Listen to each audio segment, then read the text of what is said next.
دوستو پچھلی ویڈیو میں یعنی 21ویں پارٹ میں آپ سب لوگوں نے جنگ خندق اور 5 ہجری میں ہونے والے اہم واقعات سن لیے۔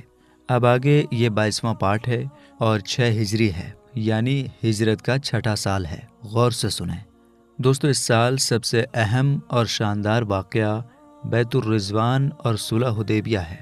اسلام کے اتہاس میں اس واقعے کی بہت اہمیت ہے، کیونکہ اسلام کی آگے کی ترقی اسی سے جڑی ہوئی ہے۔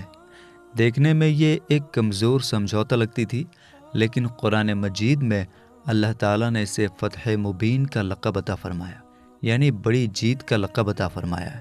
ذوالقعدہ سن 6 ہجری میں حضور پاک صلی اللہ تعالیٰ علیہ وسلم 1400 صحابہ کرام کے ساتھ عمرہ کا احرام باندھ کر مکہ کے لیے روانہ ہوئے۔ حضور پاک صلی اللہ تعالیٰ علیہ وسلم کو اندیشہ تھا کہ شاید مکہ کے کافر ہمیں عمرہ ادا کرنے سے روکیں گے، اس لیے آپ صلی اللہ تعالیٰ علیہ وسلم نے پہلے ہی قبیلہ خزاع کے ایک شخص کو مکہ بھیج دیا تھا تاکہ وہ مکہ کے کافروں کے ارادوں کی خبر لائے۔ جب آپ صلی اللہ تعالیٰ علیہ وسلم کا قافلہ اسفان نام کی جگہ کے قریب پہنچا تو وہ شخص یہ خبر لے کر آیا کہ مکہ کے کافروں نے سبھی عرب کے کافر قبیلوں کو جمع کر لیا ہے اور یہ کہہ دیا ہے کہ مسلمانوں کو ہرگز مکہ میں داخل نہیں ہونے دیا جائے گا۔ چنانچہ مکہ کے کافروں نے اپنے سبھی ساتھی قبیلوں کو جمع کر کے ایک بڑی فوج بنا لی ہے اور وہ مسلمانوں کا راستہ روکنے کے لیے مکہ سے باہر نکل کر بدلہ نام کی جگہ پر ٹھہر گئے۔ چنانچہ مکہ کے کافروں نے اپنے سبھی ساتھی قبیلوں کو جمع کر کے ایک بڑی فوج بنا لی اور وہ مسلمانوں کا راستہ روکنے کے لیے مکہ سے باہر نکل کر بدلہ نام کی جگہ پر ٹھہر گئے، اور خالد بن ولید اور ابو جہل کے بیٹے اکرمہ دونوں 200 چنے ہوئے سپاہیوں کے ساتھ غمین نامی جگہ تک پہنچ گئے۔ جب حضور پاک صلی اللہ تعالیٰ علیہ وسلم کو راستے میں خالد بن ولید کے سواروں کی گردن نظر آئی تو آپ صلی اللہ تعالیٰ علیہ وسلم نے شاہراہ سے ہٹ کر سفر شروع کر دیا اور عام راستے سے کٹ کر آگے بڑھے اور حدیبیہ نامی جگہ میں پہنچ کر پڑاؤ ڈالا، یعنی ٹھہرے۔ یہاں پانی کی بے حد کمی تھی، ایک ہی کنواں تھا جو کچھ گھنٹوں میں ہی سوکھ گیا۔ جب صحابہ کرام رضی اللہ تعالی عنہم پیاس سے بےتاب ہونے لگے تو حضور پاک صلی اللہ تعالی علیہ وسلم نے ایک بڑے پیالے میں اپنا دست مبارک ڈال دیا اور آپ صلی اللہ تعالی علیہ وسلم کی مقدس انگلیوں سے پانی کا چشمہ جاری ہو گیا۔ پھر آپ صلی اللہ تعالی علیہ وسلم نے سوکھے ہوئے کنویں میں اپنا وضو کا بچا ہوا پانی اور ایک تیر ڈالا تو کنویں میں اتنا پانی نکلنے لگا کہ پورا لشکر اور سبھی جانور کئی دنوں تک اس کنویں سے پانی پیتے رہے۔ حدیبیہ نام کی جگہ پر پہنچ کر حضور پاک صلی اللہ تعالی علیہ وسلم نے دیکھا کہ مکہ کے کافروں کی ایک بڑی فوج جنگ کے لیے تیار ہے۔ دوسری طرف آپ کے ساتھ سارے لوگ احرام باندھے ہوئے تھے جس سے وہ لڑائی بھی نہیں کر سکتے تھے۔ تو آپ صلی اللہ تعالی علیہ وسلم نے مناسب سمجھا کہ مکہ کے کافروں سے صلح کے بارے میں بات چیت کرنے کے لیے کسی کو مکہ بھیجا جائے۔ چنانچہ اس کام کے لیے آپ نے حضرت عمر رضی اللہ تعالی عنہ کو چنا، لیکن انہوں نے یہ کہہ کر معذرت کر دی کہ یا رسول اللہ صلی اللہ تعالی علیہ وسلم، مکہ کے کافر میرے بہت ہی سخت دشمن ہیں اور مکہ میں میرے قبیلے کا کوئی شخص بھی ایسا نہیں ہے جو مجھے ان کافروں سے بچا سکے۔ یہ سن کر آپ صلی اللہ تعالی علیہ وسلم نے حضرت عثمان رضی اللہ تعالی عنہ کو مکہ بھیجا۔ انہوں نے مکہ پہنچ کر مکہ کے کافروں کو حضور پاک صلی اللہ تعالی علیہ وسلم کی طرف سے صلح کا پیغام دیا۔ حضرت عثمان رضی اللہ تعالی عنہ اپنی دولت اور اپنے قبیلے والوں کی مدد کی وجہ سے مکہ کے کافروں کی نظروں میں بہت عزت والے تھے، اس لیے مکہ کے کافر انہیں کوئی نقصان نہیں پہنچا سکے، بلکہ ان سے یہ کہا کہ ہم آپ کو اجازت دیتے ہیں کہ آپ کعبہ کا طواف اور صفا و مروہ کی سعی کر کے اپنا عمرہ ادا کر لیں، مگر ہم محمد صلی اللہ تعالی علیہ وسلم کو کبھی ہرگز کعبہ کے قریب نہ آنے دیں گے۔ حضرت عثمان رضی اللہ تعالی عنہ نے انکار کر دیا اور کہا کہ میں بغیر رسول اللہ صلی اللہ تعالی علیہ وسلم کو ساتھ لیے کبھی ہرگز اکیلے اپنا عمرہ ادا نہیں کر سکتا۔ اس پر بات بڑھ گئی اور کفار نے آپ رضی اللہ تعالی عنہ کو مکہ میں روک لیا، مگر حدیبیہ کے میدان میں یہ خبر مشہور ہو گئی کہ کفار قریش نے ان کو شہید کر دیا۔ حضور پاک صلی اللہ تعالیٰ علیہ وسلم کو جب یہ خبر پہنچی تو آپ صلی اللہ تعالیٰ علیہ وسلم نے فرمایا کہ عثمان رضی اللہ تعالیٰ عنہ کے خون کا بدلہ لینا فرض ہے۔ یہ فرما کر آپ صلی اللہ تعالیٰ علیہ وسلم ایک ببول کے درخت کے نیچے بیٹھ گئے اور صحابہ کرام رضی اللہ تعالیٰ عنہم سے فرمایا کہ تم سب لوگ میرے ہاتھ پر اس بات کی بیعت کرو کہ آخری دم تک تم لوگ میرے وفادار اور جانثار رہو گے۔ سارے صحابہ کرام رضی اللہ تعالیٰ عنہم نے بہت ہی جوش اور اتساہ کے ساتھ اپنی جان قربان کرنے کا وعدہ کرتے ہوئے حضور پاک صلی اللہ تعالیٰ علیہ وسلم کے ہاتھ مبارک پر بیعت کر لی۔ یہی وہ بیعت ہے جس کا نام اسلام کے اتہاس میں بیعت الرضوان ہے۔ اللہ تعالیٰ نے اس بیعت اور اس درخت کا ذکر قرآن مجید کی سورہ فتح میں اس طرح فرمایا ہے کہ جس کا ترجمہ ہے، یقیناً جو لوگ اے رسول تمہاری بیعت کرتے ہیں وہ تو اللہ ہی سے بیعت کرتے ہیں، ان کے ہاتھوں پر اللہ کا ہاتھ ہے۔ اسی سورہ فتح میں دوسری جگہ ان بیعت کرنے والوں کی فضیلت اور ان کے اجر و ثواب کا قرآن مجید میں اس طرح خطبہ پڑھا کہ جس کا ترجمہ ہے، بے شک اللہ راضی ہوا ایمان والوں سے جب وہ درخت کے نیچے تمہاری بیعت کر رہے تھے تو اللہ نے جانا جو ان کے دلوں میں ہے، پھر ان پر اطمینان اتار دیا اور انہیں جلد آنے والی فتح کا انعام دیا۔ لیکن بیت الرضوان ہو جانے کے بعد پتہ چلا کہ حضرت عثمان رضی اللہ تعالی عنہ کی شہادت کی خبر غلط تھی۔ وہ مکہ میں عزت کے ساتھ صحیح سلامت تھے اور پھر بنا کسی پریشانی کے حضور پاک صلی اللہ تعالی علیہ وسلم کی خدمت میں واپس آ گئے۔ دوستو، حدیبیہ میں سب سے پہلا شخص جو حضور پاک صلی اللہ تعالی علیہ وسلم کی خدمت میں حاضر ہوا وہ بدیل بن ورقہ خزائی تھا۔ ان کا قبیلہ اگرچہ ابھی تک مسلمان نہیں ہوا تھا، مگر یہ لوگ حضور پاک صلی اللہ تعالی علیہ وسلم کے دوست اور بہت ہی وفادار اور شبھ چنتک تھے۔ بدیل بن ورقہ نے آپ صلی اللہ تعالی علیہ وسلم کو خبر دی کہ مکہ کے کافروں نے بڑی تعداد میں فوج جمع کر لی ہے اور فوج کے ساتھ راشن کے لیے دودھ والی اونٹنیاں بھی ہیں۔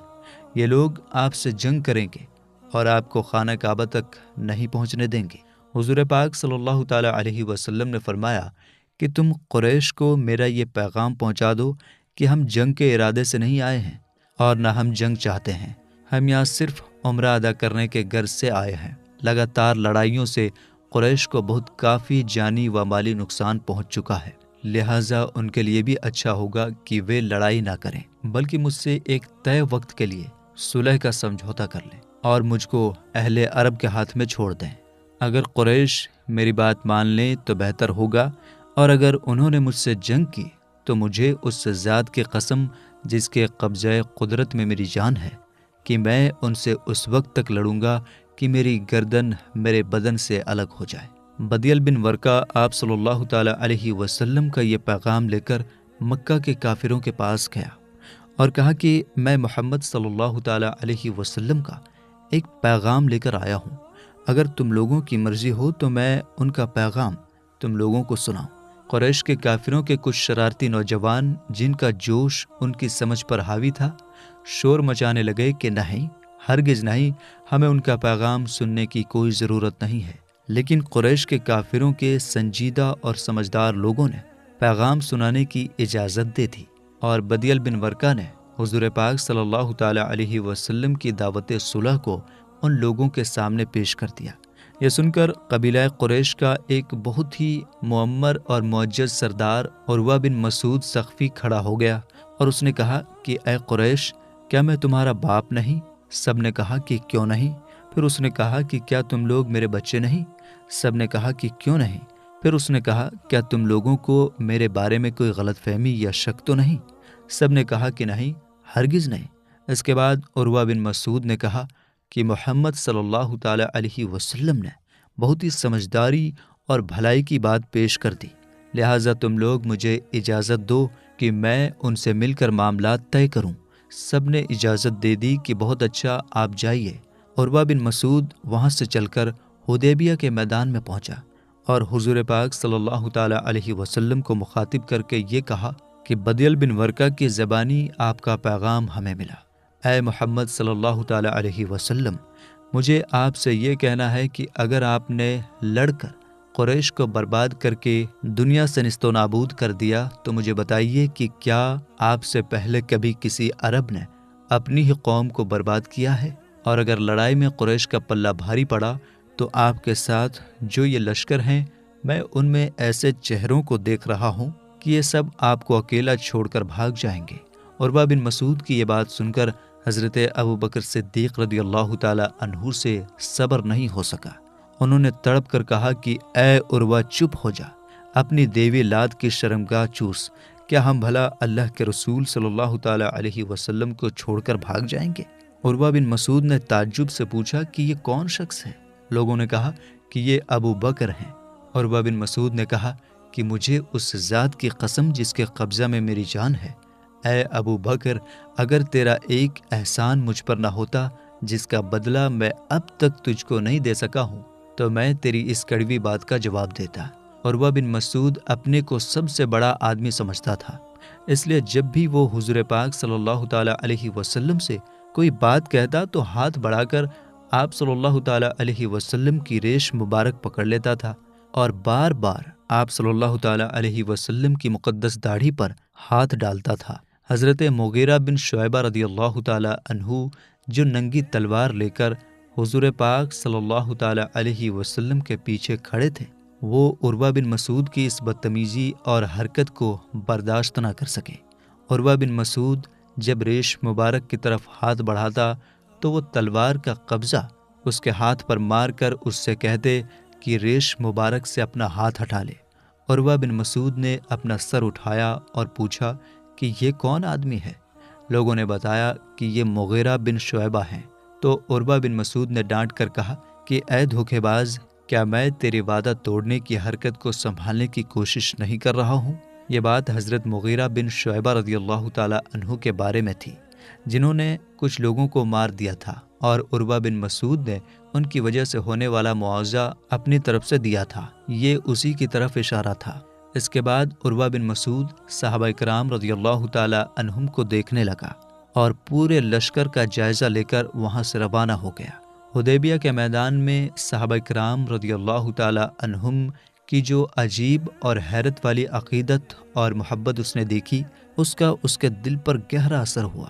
اس لیے جب وہ قریش کے لشکر میں پہنچا تو اس نے اپنے دل کی باتیں ان شبدوں میں بیان کی: اے میری قوم، خدا کی قسم، جب محمد صلی اللہ تعالی علیہ وسلم اپنا کھنکھار تھوکتے ہیں تو وہ کسی نہ کسی صحابی کی ہتھیلی میں پڑتا ہے، اور وہ بہت ہی عقیدت سے اس چیز کو اپنے چہرے اور شریر پر مل لیتا ہے، اور اگر وہ کسی بات کا ان لوگوں کو حکم دیتے ہیں تو سبھی لوگ ان کی بات ماننے کے لیے ترنت تیار ہو جاتے ہیں، اور جب وہ وضو کرتے ہیں تو ان کے ساتھی وضو کا پانی اس طرح لوٹتے ہیں جیسے ان کے بیچ تلوار چل پڑے گی، اور جب وہ کوئی بات کرتے ہیں تو سارے ساتھی چپ ہو جاتے ہیں، اور ان کے ساتھیوں کے دلوں میں ان کی اتنی زیادہ عزت اور عظمت ہے کہ کوئی بھی شخص ان کی طرف نظر بھر دیکھ نہیں سکتا۔ اے میری قوم، خدا کی قسم، میں نے بہت سے بادشاہوں کے دربار دیکھے ہیں، میں قیصر و کسریٰ اور نجاشی کے درباروں میں بھی جا چکا ہوں، مگر خدا کی قسم میں نے کسی بھی بادشاہ کے درباریوں کو اپنے بادشاہ کی اتنی عزت کرتے ہوئے نہیں دیکھا جتنے حضرت محمد صلی اللہ تعالی علیہ وسلم کے ساتھی ان کی کرتے ہیں۔ عروہ بن مسعود کی یہ باتیں سن کر قبیلہ بنی کنانہ کے ایک شخص نے، جس کا نام حسیل تھا، کہا کہ تم لوگ مجھ کو اجازت دو کہ میں ان کے پاس جاؤں۔ قریش نے کہا کہ ضرور جائیے۔ چنانچہ یہ شخص جب بارگاہ رسالت کے قریب پہنچا تو آپ صلی اللہ تعالی علیہ وسلم نے صحابہ رضی اللہ تعالی عنہم سے فرمایا کہ یہ فلاں شخص ہے، اور یہ اس قوم سے تعلق رکھتا ہے جو قربانی کے جانوروں کی تعظیم کرتے ہیں، لہٰذا تم لوگ قربانی کے جانوروں کو اس کے سامنے کھڑا کر دو اور سب لوگ لبیک پڑھنا شروع کر دو۔ اس شخص نے جب قربانی کے جانوروں کو دیکھا اور احرام کی حالت میں صحابہ کرام رضی اللہ تعالی عنہم کو لبیک پڑھتے ہوئے سنا تو کہا کہ سبحان اللہ، بھلا ان لوگوں کو کس طرح مناسب ہے کہ بیت اللہ سے روک دیا جائے۔ وہ فوراً ہی پلٹ کر کفار قریش کے پاس پہنچا اور کہا کہ میں اپنی آنکھوں سے دیکھ کر آ رہا ہوں کہ قربانی کے جانور ان لوگوں کے ساتھ ہیں اور سب احرام کی حالت میں ہیں، لہٰذا میں کبھی بھی یہ رائے نہیں دے سکتا کہ ان لوگوں کو خانہ کعبہ سے روک دیا جائے۔ اس کے بعد ایک شخص قریش کے کافروں کے لشکر میں سے کھڑا ہو گیا، جس کا نام مرکز بن حفص تھا۔ اس نے کہا کہ مجھ کو تم لوگ وہاں جانے دو۔ قریش نے کہا تم بھی جاؤ۔ چنانچہ یہ چلا۔ جب یہ نزدیک پہنچا تو حضور پاک صلی اللہ تعالیٰ علیہ وسلم نے فرمایا کہ یہ مرکز ہے، یہ بہت ہی بدتمیز آدمی ہے۔ اس نے آپ صلی اللہ تعالیٰ علیہ وسلم سے گفتگو شروع کی۔ ابھی اس کی بات پوری بھی نہیں ہوئی تھی کہ اچانک سہیل بن عمرو آ گیا۔ اس کو دیکھ کر آپ صلی اللہ تعالیٰ علیہ وسلم نے خوشی کے طور پر یہ فرمایا کہ سہیل آ گیا ہے، لو اب تمہارا معاملہ سہل ہو گیا، یعنی آسان ہو گیا۔ چنانچہ سہیل نے آتے ہی کہا کہ آئیے ہم اور آپ اپنے اور آپ کے بیچ سمجھوتے کی ایک دستاویز لکھ لیں، ایک کاغذ لکھ لیں۔ حضور پاک صلی اللہ تعالیٰ علیہ وسلم نے اس کو منظور فرما لیا اور حضرت علی رضی اللہ تعالیٰ عنہ کو دستاویز لکھنے کے لیے بلایا۔ سہیل بن عمرو اور حضور پاک صلی اللہ تعالیٰ علیہ وسلم کے بیچ کافی دیر تک صلح کی شرطوں پر بات چیت ہوتی رہی۔ آخرکار کچھ شرطوں پر دونوں کا سمجھوتا ہو گیا۔ حضور پاک صلی اللہ تعالیٰ علیہ وسلم نے حضرت علی رضی اللہ تعالیٰ عنہ سے ارشاد فرمایا کہ لکھو بسم اللہ الرحمن الرحیم۔ سہیل نے کہا کہ ہم رحمان کو نہیں جانتے کہ یہ کیا ہے، آپ بسم کا اللہم لکھوائیے، جو ہمارا اور آپ کا پرانا دستور رہا ہے۔ مسلمانوں نے کہا کہ ہم بسم اللہ الرحمن الرحیم کے سوا کوئی دوسرا لفظ نہیں لکھیں گے، مگر حضور پاک صلی اللہ تعالیٰ علیہ وسلم نے سہیل کی بات مان لی اور فرمایا کہ اچھا اے علی بسم کا اللہم ہی لکھ دو۔ پھر حضور پاک صلی اللہ تعالیٰ علیہ وسلم نے یہ عبارت لکھوائی جس کا ترجمہ ہے، یعنی یہ وہ شرطیں ہیں جن پر قریش کے ساتھ محمد الرسول اللہ صلی اللہ تعالیٰ علیہ وسلم نے صلح کا فیصلہ کیا۔ سہیل پھر بھڑک گیا اور کہنے لگا کہ خدا کی قسم اگر ہم جان لیتے کہ آپ اللہ کے رسول ہیں تو نہ ہم آپ کو بیت اللہ سے روکتے نہ آپ کے ساتھ جنگ کرتے، لیکن آپ محمد بن عبداللہ لکھیے۔ آپ صلی اللہ تعالیٰ علیہ وسلم نے فرمایا کہ خدا کی قسم میں محمد الرسول اللہ بھی ہوں اور محمد بن عبداللہ بھی ہوں، یہ اور بات ہے کہ تم لوگ میری رسالت کو جھٹلاتے ہو۔ یہ کہہ کر آپ صلی اللہ تعالیٰ علیہ وسلم نے حضرت علی رضی اللہ تعالیٰ عنہ سے فرمایا کہ محمد الرسول اللہ کو مٹا دو اور اس جگہ محمد بن عبداللہ لکھ دو۔ حضرت علی رضی اللہ تعالیٰ عنہ سے زیادہ کون مسلمان آپ صلی اللہ تعالیٰ علیہ وسلم کا فرما بردار ہو سکتا ہے؟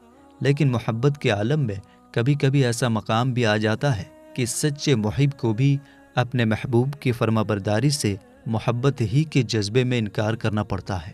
حضرت علی رضی اللہ تعالیٰ عنہ نے عرض کیا کہ یا رسول اللہ صلی اللہ تعالیٰ علیہ وسلم، میں آپ کے نام کو تو کبھی ہرگز نہیں مٹاؤں گا۔ آپ صلی اللہ تعالیٰ علیہ وسلم نے فرمایا کہ اچھا مجھے دکھاؤ میرا نام کہاں ہے۔ حضرت علی رضی اللہ تعالیٰ عنہ نے اس جگہ پر انگلی رکھ دی۔ آپ صلی اللہ تعالیٰ علیہ وسلم نے وہاں سے رسول اللہ کا لفظ مٹا دیا۔ بہرحال صلح کا دستاویز پورا ہو گیا۔ اس کاغذ میں یہ طے کیا گیا کہ دونوں پکشوں کے بیچ 10 سال تک کوئی لڑائی نہیں ہوگی۔